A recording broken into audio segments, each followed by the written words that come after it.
Entonces, todo eso empieza con una consecuencia fundamental en el músculo.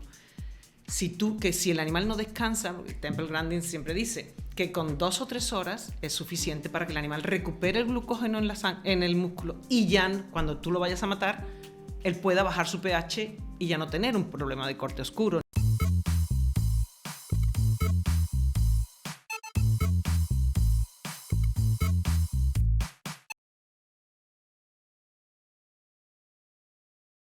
Hola compañeros de la carne, bienvenidos a su plataforma de Mitzpah, versión en español. El día de hoy contamos con la presencia de una persona muy importante en la industria de la carne en México. Ya había escuchado yo de ella muchas cosas muy positivas y bueno, yo creo que yo creo que el tiempo de Dios es perfecto.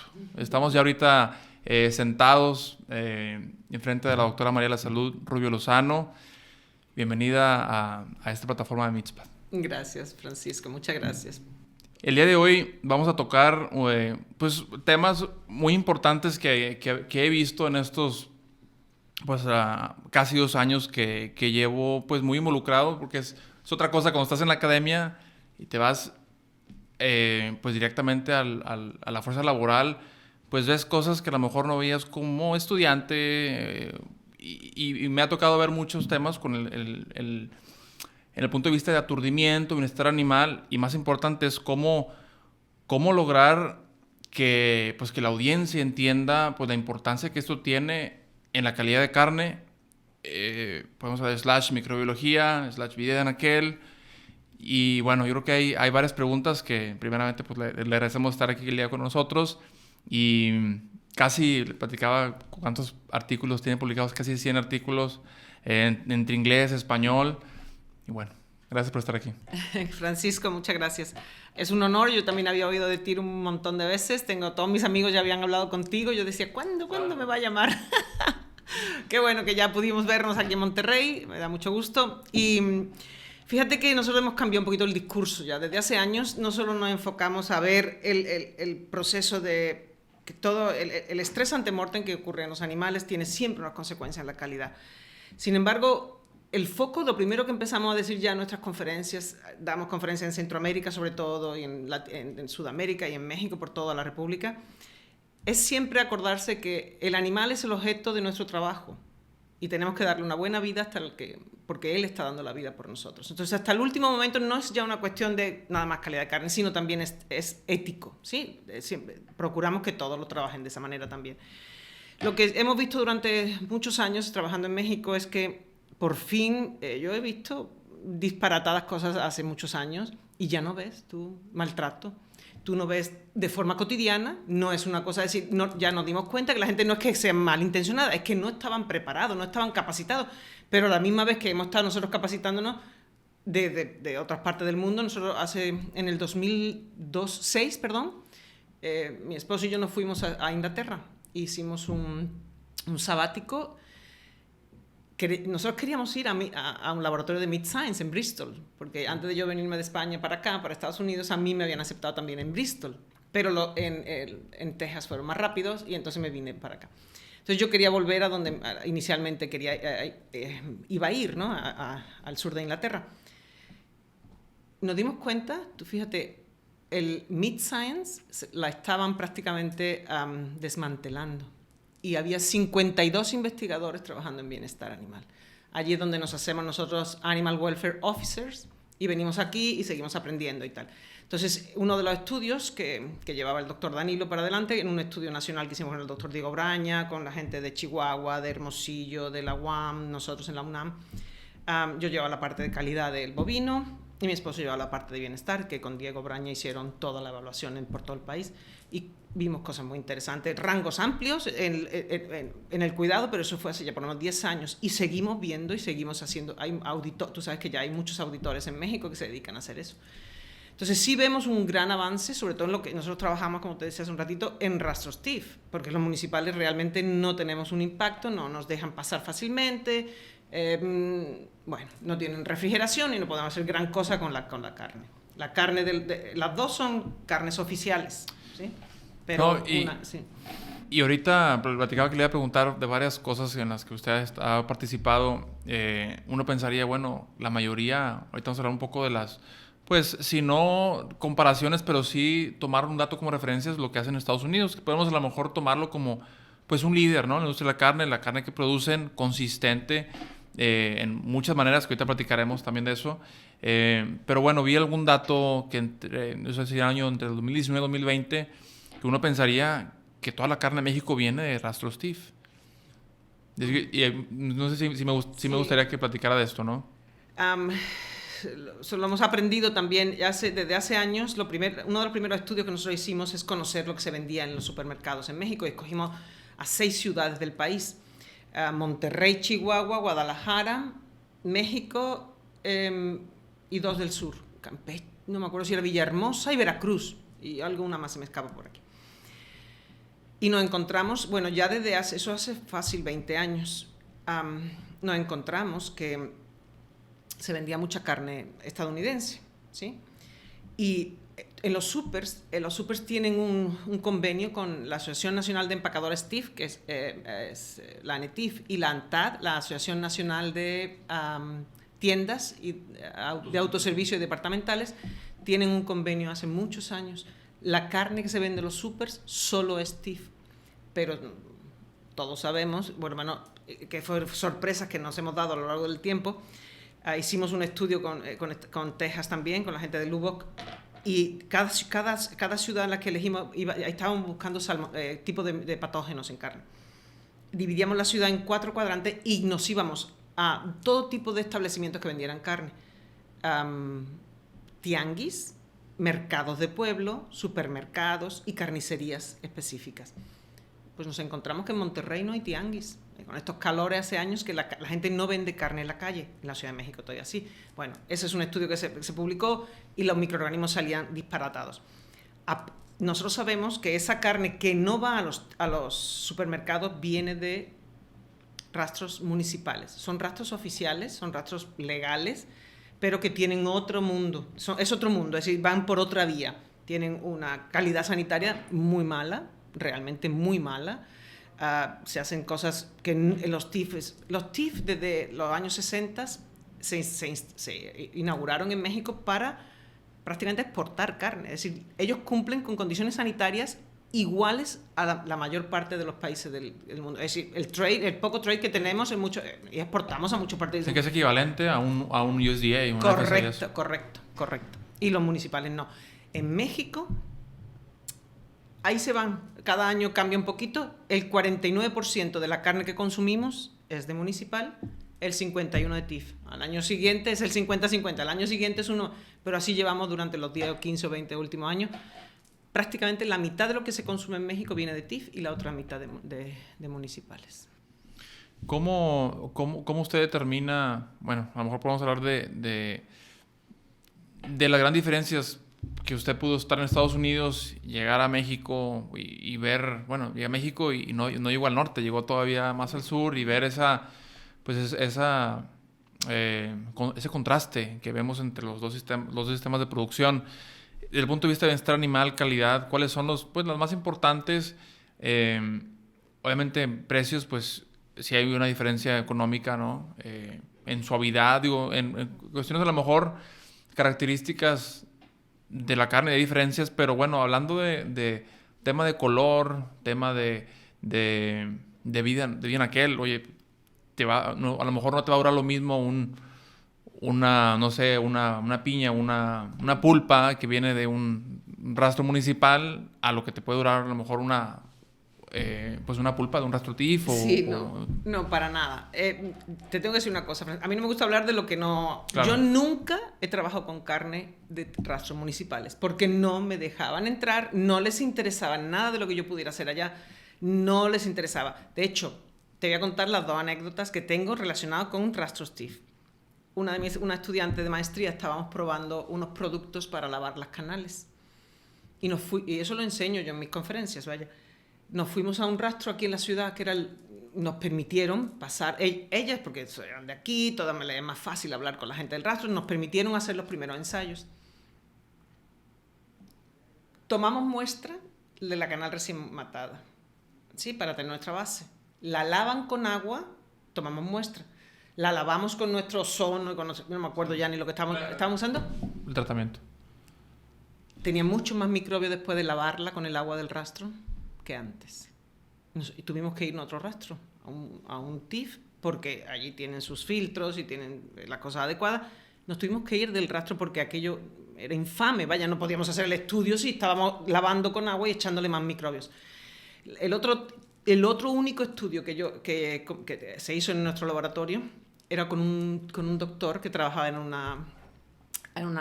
una universidad que forma chefs a personas que trabajan después en las cocinas. Ellos con un estudiante nos fuimos a un estado y se trajo carne TIF y municipal y la pusimos para un estudio de vida en aquel.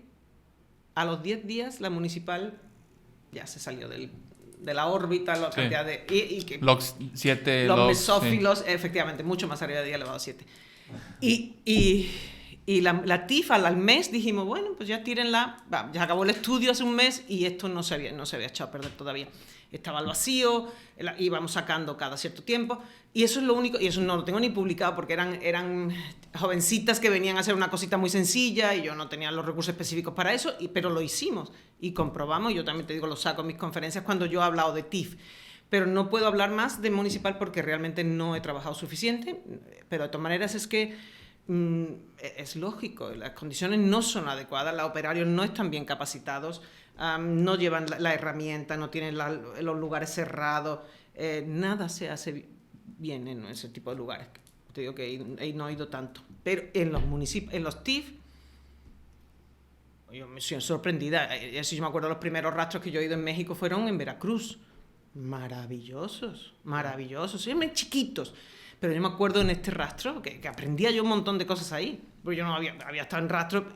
Los rastros de Estados Unidos son gigantescos, era una cosa. Y nosotros nunca estábamos en la zona de matanza, siempre entrábamos a trabajar al frío, a evaluar nuestras canales y llevárnoslos al laboratorio. Pero yo aquí siempre hemos evaluado bienestar animal. Entonces, y toda la cadena, la parte de limpieza. Había un rastro en Veracruz, debe haber todavía, que le proveía a Gerber. Mira, tenían unas técnicas que yo ya lo había visto también en Estados Unidos, para evitar que manchar la pulpa, por ejemplo, toda la pata del animal. Interesantísimo, una cosa sencilla, muy ingeniosa, muy creativa, y unas condiciones de higiene. Me acuerdo, tengo las fotos con una lupa, quitando cada pelo, cada cosa de la canal. Ya tenían HACCP desde hace muchos años, implementaban y lavaban con las herramientas que se usan para lavar y para tener las canales impecables. Entonces, te encuentras pero es como todo México, esa diversidad, ese contraste tan brutal. Es decir, no solo porque sea el sur, hay estados que no tienen. Por ejemplo, Morelos no tiene un rastro TIF. Sí. O no tenía hasta hace media hora, no sé si lo acaban de abrir. No. Exacto, pero en general hubo una época en la que yo siempre trabajé mucho con el gobierno, nos llamaban para hablar con ellos y eso. Y ellos querían tener un rastro TIF máximo con un área que alrededor de 50 kilómetros en redondo, ¿no? Para que, es decir, siempre hubiera un rastro TIF cerca de donde había producciones. Claro. Pero no hemos logrado. Igual que la marca TIF todavía no penetra suficiente cuando sabemos que es lo que todos deberíamos estar comiendo. Volviendo al tema de bienestar animal, ahorita platicamos un poco de cuál es una característica de una carne que dices tú, bueno, es o no importante lo que ocurre antes del sacrificio, ya sea transporte, ya sea manejo. Me tocó, inclusive en el doctorado, platicar un poquito del perfil de vibración en la caja. Dices el tú, bueno, flujo de aire, muchísimas cosas, temperaturas. Sí. Muchas variables que hay ahí. Pero tocando el tema o sea, me gustaría unir esa pregunta. Bueno, hablamos, no sé, en Estados Unidos sí hay lo que es el dark quarter, o sea, incidencia no es, inclusive en los tiempos pues de verano que estamos en Texas a 35, 40 grados, sube la incidencia, igual en el frío vuelve a subir. Pero aquí vemos que a lo mejor muchas veces pues o sea, se mantiene muy, o sea, que no vemos a lo mejor esa temporalidad, o no sé cómo se le diga, el seasonality. Sí, porque México no tiene tan definidas las 4 estaciones como en otros países del mundo, efectivamente. Aquí tenemos época de lluvia y época de secas. Pero sí el calor, de todas maneras, a partir de 25 grados los animales sufren bastante el calor. Entonces, si tú no tienes una buena planeación, fíjate, la ruta crítica para la matanza de los animales empieza con quitarle la comida al animal. Es el primer estresor que ellos tienen. Le quitan la comida. Tú sabes que no pueden viajar con comida porque vomitan y así no les va, ¿no? Vamos, que se pueden morir incluso, ¿no? Entonces, tienen que retirar el alimento. Ya en México, las zonas grandes, los rastros grandes, los animales van por su propio pie caminando adentro del rastro. Ya no hacen viajes tan largos como antiguamente. Que tenemos ya también los bovinos están muy concentrados, igual que pasa en pollos o pasa en cerdos. Tenemos muy grandes engordadores que ya tienen su propio rastro, son gran parte, pero bueno, no son todos. Entonces ellos iban caminando, entonces ellos los tienen que ayunar, pero no se estresan tanto los animales como si los tienes que transportar. Nosotros damos cursos sobre la medida de la rampa, por ejemplo, para un bovino más de 20% no puedes utilizar, medimos el ruido, los animales son súper sensibles al ruido, más de 85 decibeles es para ellos un infierno, se estresan de forma brutal. Entonces todo eso empieza con una consecuencia fundamental en el músculo. Si el animal no descansa, Temple Grandin siempre dice que con 2 o 3 horas es suficiente para que el animal recupere el glucógeno en el músculo y ya cuando tú lo vayas a matar, él pueda bajar su pH y ya no tener un problema de corte oscuro. El corte oscuro tú sabes que es un pH alto, que lo que te va a hacer es dejarte la carne oscura y además invitar a todos los microorganismos habido y por haber, porque es donde a ellos les conviene. Entonces, la matanza, todo lo que es el estrés ante-mortem en México, por muchas circunstancias, por la modernización de la industria, se está acortando el estrés que se le da a los animales. Sí encontramos todavía problemas en la carne, pero al final, pues te digo, el mexicano es muy resourceful y encuentra también qué hacer con ella. Lo que no debemos hacer es moler la carne, sabemos los problemas que tiene una carne, un corte oscuro con un pH alto. ¿Cómo ha cambiado desde su punto de vista el consumidor mexicano? Yo creo que yo en lo personal veo, por ejemplo, en esta parte norte de Monterrey, ha evolucionado mucho, pues mucho más parrilleros, y yo creo que todo eso le ha dado un boom, pues en redes sociales, ¿no? Quieras o no, ves que la gente, oye, pues quiere comprar su asador, y caros, quieren tomar cursos y todo eso ayuda a que la gente se informe más y empiece a decir, bueno, pues por lo menos hablando de color, ¿no? A lo mejor, ¿cómo podemos, qué nos platica usted de eso, ¿no? Consumidor mexicano, la carne, por decirlo, carne oscura, que muchas de las veces, dependiendo pues la localidad de donde estés, pues si tiene pH alto, si viene a lo mejor de un animal cebú, pues a lo mejor a veces no va a ir al asador, se va a cocinar de otra manera. Es correcto, Francisco. La primera vez que yo entré a un rastro aquí, que una empresa estaba probando un producto, y no sé si tú has oído hablar del doctor Ted Montgomery, sí. También de Texas Tech, pero en amarillo. Bueno, pues el doctor Ted y yo estábamos adentro y me decía, María, ¿qué es esto? Solo son animales viejos. Y yo, no, doctor, usted no conoce el ganado, el cebú. Aquí en México, fundamentalmente el ganado comercial es F1, que le llamamos F1, ¿no? Cruzas a diestra y siniestra de cebuinos con europeos. Entonces, cuanto más cebuino tenga, el color... Bueno, aquí tenemos una base fundamental, que nosotros no se castran a los animales. La primera vez que yo mandé un artículo a Estados Unidos, me dicen, mira, la autora no está escribiendo bien este artículo. ¿Cómo que bulls? Usted diga que... Digo, no, señor, yo sé lo que estoy diciendo. Es que aquí no castran los animales. ¿Pero cómo no castran si para ir a nivel comercial?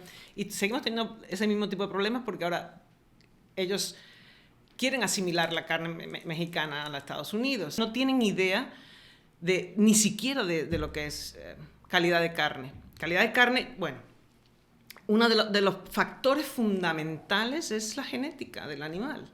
la alimentación, lo que tú quieras, y la otra es el sexo. Eso es el ABC de cuando estudiamos ciencia de la carne. Entonces aquí tenemos que en el norte, efectivamente, tenemos un consumidor que es mucho más conocedor, educado. Nosotros hicimos un estudio también con la doctora Tania Napo de AgriCanada, el doctor Braña y yo, tanto para cerdos como para bovinos, y vimos una cosa interesantísima. Nuestro consumidor no está bien informado. Entonces, ¿sabes lo que buscaban? Ellos buscan que no esté la carne refrigerada. Y no les importa el empaque. Lo único que quieren ellos, un concepto que les encanta a todos ellos, que es frescura. Y frescura, ¿sabe dónde van? Al tianguis a comprarla, creyendo. Yo siempre digo, eso caliente, si quieres, pero fresco no, porque no ha visto un refri en su vida. Entonces, es muy duro porque el resto del país todavía no está bien educado en consumo de una carne aceptable. El cebú es un animal muy resiliente, es un animal maravilloso para el trópico, porque es lo que tenemos. Pueden comer pasto gratis, sol y agua. Tenemos un trópico abundante para que los animales coman en su primera etapa. Pero, y aguante el calor, aguante los parásitos, aguante la falta de comida a lo mejor. Pero llega un momento que ese animal tiene que irse, si se va a ir a un matadero para que dé carne, sí.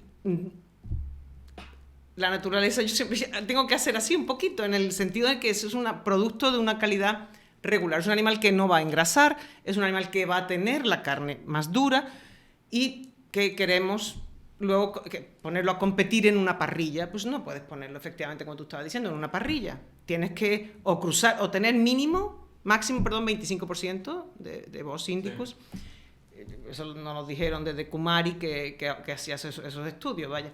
Entonces, con las calpeínas. Entonces,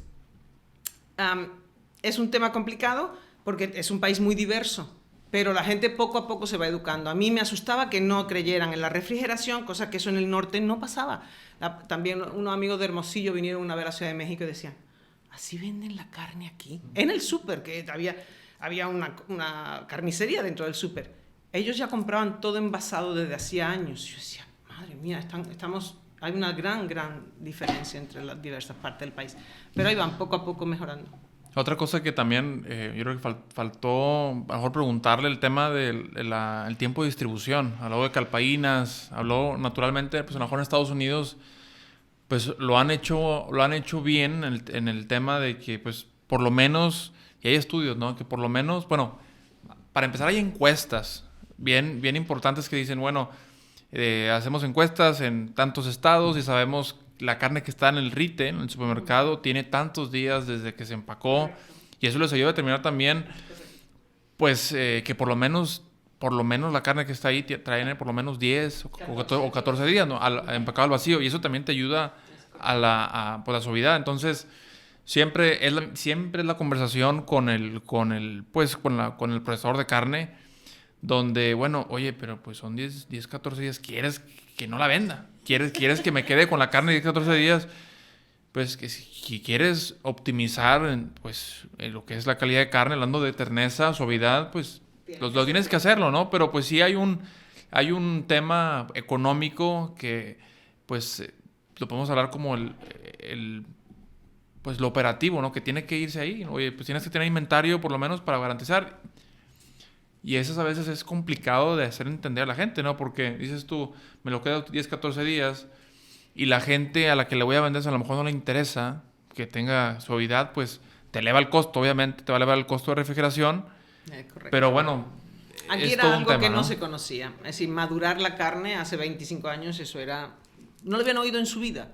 Entonces yo lo intentaba explicar y cuando hablaba con los industriales, le explicaba lo que pasa en Estados Unidos. Es decir, ellos tienen grandes centros de distribución, tienen un rastro en todo Texas, ¿entiendes? Uno en el norte y se acabó. Entonces, y de ahí, al día siguiente mataban, ya pasábamos 24 horas.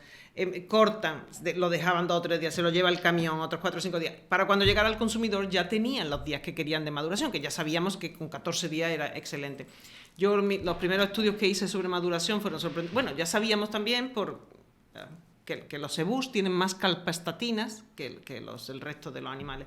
Entonces, las calpastatinas nos van a inhibir la actividad de la calpeína y no vamos a poder tener una maduración. Los estudios que yo hago con eso lo hago con todos los músculos del cuarto delantero de las reses. Hago animal cebuino puro, cruzas y europeo. Y me encuentro algo muy interesante. Y de ahí le decía yo a los industriales cuando íbamos a Come Carne o a la Expo Carnes y eso. 7 días. Nosotros teníamos, a lo mejor, es que nuestra carne, de promedio, yo he venido haciendo promedio a lo largo de los años, de 7.6 kilogramos de fuerza de corte. Tú sabes que mayor de 4.6 es ya carne muy dura. Y nosotros teníamos valores de 7. Y yo tenía que ir diciéndolo a los industriales, oigan, ¿qué estamos haciendo? ¿Qué podemos hacer? ¿En qué año fue esto? Uy, digo, hace 20 años. No, que va. Bueno, menos. Yo llevo haciendo esto de hace muchos años, pero de los primeros estudios, las primeras carnes que nosotros hicimos tenían valores no tan duros. Y luego pasó una cosa, que entró un producto que finaliza los animales y los engorda, les sube un montón de kilos en los últimos 30 días, pero siempre se ve afectada la calidad de la carne y siempre endurecía. Entonces yo le mostré una vez cómo íbamos teniendo chuletas cada vez más grandes y fuerzas de corte efectivamente también cada vez más dura la carne. Entonces, lo que vimos aquella vez fue que la fuerza de corte solamente hasta los 6 días, 7 días, y ahí se paraba, pum, ya lo podíamos tener 21 días, aquello no se movía más. Okay. Y yo les decía, no gasten su dinero en esto. Yo les decía a todos, más de 7 días no deben, porque están tirando el dinero, no va a pasar nada después de los 7 días. Aquí hubo un boom que nosotros fuimos asesores también de empresas, de supermercados muy nice en el sur, que ponían maduradores dentro de las tiendas. Oye, voy a madurar un lomo de ribeye de cebú por 21 días o 35 días, y yo, más rico. Ay, me van a engañar a la gente. Es decir, pero pues hay gente que... y ahora lo más es la maduración en seco. Ahora ya todo el mundo quiere madurar en seco, es un desperdicio brutal. Dicen que es, bueno, yo la he comido también, es una explosión de sabores y aromas maravillosos, pero es muy costoso porque ahí recortas, efectivamente. Yéndome para atrás un poco, las encuestas que tenemos en Estados Unidos, que no me gusta comparar, pero me encantan. Yo lo estudio con mis estudiantes, yo doy el Meat Science en posgrado y esas son de las primeras, los National Surveys. Beef Tenderness Surveys. Sí. Eso es Biblia. ¿Nos puede explicar qué es para que la gente, pues, que no sepa qué es, y podemos igual poner los estudios, un link para que... Cuando yo estaba en Texas, y Texas A&M es uno de las universidades que más ha hecho los Beef Consumer Surveys. Y estuve participando en uno, me acuerdo de una doctora que venía del Meat Board, que era Tracy Neely, una joven. Hicimos el estudio cuando yo estaba allí estudiando todavía mi doctorado. Era una cantidad de dinero para eso, y esas son cosas muy interesantes. Venían montones de animales, de diferentes animales. Hay dos estudios diferentes. Uno, traíamos los animales y se los repartíamos a diferentes consumidores por todo el país. Y el otro era salir a los supermercados y ver que la gente estaba comprando y cómo las tendencias iban. Se dieron cuenta que la gente pedía menos grasa subcutánea, pedía más marmoleo, pedían ese tipo de cosas. Hay esos dos estudios. Nosotros también quisimos replicar un poquito esa parte cuando llegamos a México, con muy pocos recursos, pero lo primero que hicimos fue conocer toda la carne mexicana y descubrimos algo muy interesante.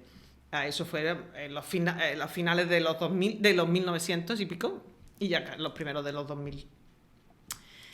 Efectivamente, aquí en México viene carne de Estados Unidos, una que se llama non-roll, que no viene con un nombre, y la otra que era choice, que sí viene con la etiqueta.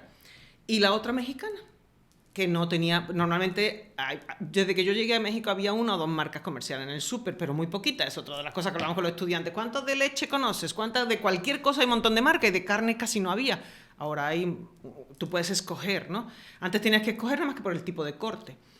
Entonces, lo que vemos... Y hacemos un estudio que se ganó un premio y todo en la universidad, con la mejor tesis y todo, porque el estudiante es Enrique Delgado, que es un tipo excepcional. Fue mi estudiante de maestría, después de doctorado, y ahora lleva el programa de epidemiología genética en la facultad en productos de origen animal. Salmonella en carnes, está publicando unas cosas muy interesantes. Bueno, pues lo que vemos en aquel momento fue que nosotros tenemos carne non-raw, carne mexicana y carne choice.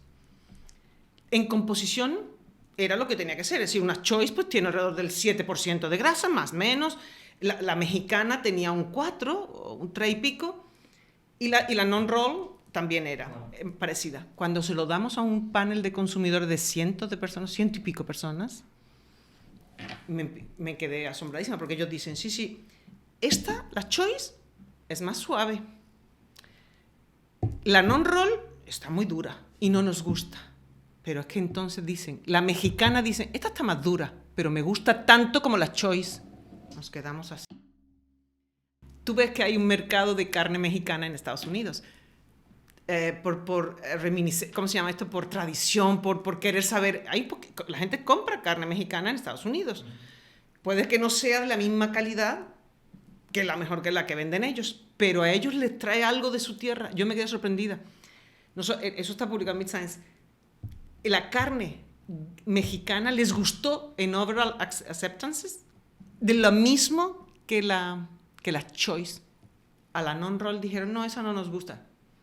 Y está igual de dura que la mexicana, pero entonces ves que la mayoría de los estudios que tú lees en artículos, meat tenderness es la variable más importante o el parámetro más importante que hay en la calidad de carne. No para el mexicano. No le importa masticar un poquito más. Si tiene algo que les suena a ellos, que les recuerda tradición, algo de tradición que comieron en su casa, un tipo de carne. No toda la carne tienes que echarla a la parrilla, ¿me entiendes? México tiene una diversidad culinaria brutal. Entonces, ¿de qué crees que se debe eso? ¿A la dieta de los...? No, la dieta no tanto, porque fíjate, en aquel entonces ya había corrales de engorda por todos lados y todos mis animales, porque yo los traía todos de los TIF. No, mentira, eso lo compramos en los supermercados, se me había olvidado. Porque es que el siguiente paso fue conocer de dónde venían esas carnes. Y nos fuimos a los rastros. Hicimos un estudio de todas las canales, que también se fue publicado en Animal Science, donde definimos el porcentaje de Bos indicus que tenían, las edades, que no se castraban. Los animales se matan muy jóvenes en México, entre 18 y 22 meses. Es decir, la juventud era una de las cosas positivas que tenían en nuestros animales. Y luego ya nos fuimos a hacer un estudio de los dos tipos de producción. Entonces, el animal es más duro, pero pues en México es aceptado porque yo no sé qué será. Lo tienen en su Hay que estudiar eso, ¿no? Está interesante. No sé si en los compuestos volátiles, debe ser algo, algo en la sí, debe ser grasa. Algo. No supimos qué es, pero sí, ahí está. Es decir, esos animales como que han crecido con la población, ellos los conocen de toda la vida. No los citadinos, pero del resto del país sí. Entonces, algo lo tienen y han comido eso toda su vida, y a pesar de que estuviera más duro, les gustaba igual que una Choice, imagínate. Muy interesante. ¿Qué es lo que viene para usted en estos próximos 5 años? Veo, bueno, después vamos a volver a hablar de lo de in vitro, que eso viene, no viene, ya está. Pero bueno, a lo mejor que nos pueda platicar un poquito de usted, pues, porque a lo mejor hay mucha gente que la ha escuchado o que nunca la ha conocido, pues a lo mejor que pueda dar una breve bio de lo que es, ¿no? Yo soy veterinaria. Soy del sur de España y allí la veterinaria siempre tuvo 3 ramas: la bromatología, la zootecnia y la clínica. Y yo soy bromatóloga, se llamaba, y yo hice mi tesis de licenciatura y todo en el departamento de carnes. Luego me fui a Estados Unidos, allí estudié, y desde que estoy en México tuve que hacer una línea de trabajo que no existía en el centro del país. Ha habido después otras muchas, porque había gente que trabajaba en ciencia básica, pero yo sobre todo he trabajado en ciencia aplicada. Es decir, todo el conocimiento que traía lo quise implementar y conocer y saber y dar información de lo que estaba pasando.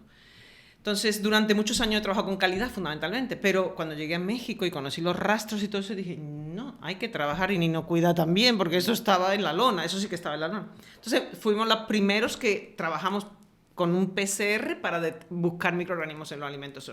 Yo creo que fui la primera en la UNAM, en México, en trabajar en eso, en la UNAM. Luego llegó un momento en el que me involucraron en un proyecto europeo de sostenibilidad. Y fue muy interesante porque fui también la primera que calculó el impacto ambiental de la producción cárnica en los trópicos mexicanos. Y tenemos una publicación de eso. Entonces, siempre me ha gustado abrir caminos y se hacían falta muchas cosas que fueran transversales y horizontales con la ciencia de la carne. No solo me podía quedar con la calidad, porque yo ya le dije a los industriales, esto es lo que pasa, tenemos este ganado, tenemos que seguir con él, Yo, de luego, no fui la que lo incitó a que inyectaran la carne para mejorarla, ¿no? Ni muchísimo menos. Siempre he sido muy purista en ese sentido, en el que, pues, una maduración a lo que podamos y cada cosa en su sitio. Porque hay carne de todos los colores y viene de todos lados. Entonces me involucré en sostenibilidad y en los últimos años me interesó mucho, pero fue realmente conocer a Mark Post en Canadá, que lo escuchamos en un ICOMS, un International Congress of Meat Science and Technology, que lo escuché y yo dije, ¿este tipo de qué habla? Eso está fumadísimo. 2 o 3 años después voy a otro ICOMS y la primera conferencia de Joquet es también de carne in vitro. Y yo, pues esto tiene algo de sentido. Entonces llamé al doctor Post y le dije, bueno, llamé por teléfono, no por un email, le mandé un email y entonces me dijo, ¿tú por qué quieres venir? Y no sé qué. Y dije, yo creo que por ahí quiero ir, quiero conocer ese mundo también, me encantan los laboratorios, me encanta la ciencia, me encanta... Y la carne, evidentemente. Y dije, yo creo que tú tienes ahí algo que merece la pena. Entonces ellos nunca habían tenido contacto con una meat scientist. Nadie del mundo de la carne se había acercado a ellos, ni se les ha acercado nunca, yo creo. Nada más que los inversores, que la gente de la industria sí les ha invertido dinero en Europa a él. Entonces pedí dinero a la UNAM y me fui 2 meses a Maastricht, que es donde él tiene su laboratorio, en un hospital. Él era fisiólogo. Y... cuando regresé formé un grupo de trabajo y ahí vamos, trabajando con una estudiante de doctorado que metí 2 proyectos a instituciones nacionales, más cerca de mi corazón, y a otro nacional, y no tuve eco.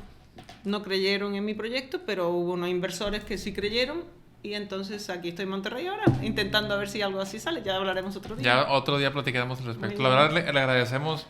Yo creo que podemos hablar 5 horas más de temas diferentes, pero me gustaría dejarlo por otra ocasión para ir pues, a profundidad de los temas, no nada más para hablarlos por encimita. Vale. Le agradezco mucho el tiempo de por fin sentarnos aquí a platicar y como dicen los americanos, pick the brain. Exacto. Muchas gracias, Francisco, a ti por la invitación. Muchas gracias.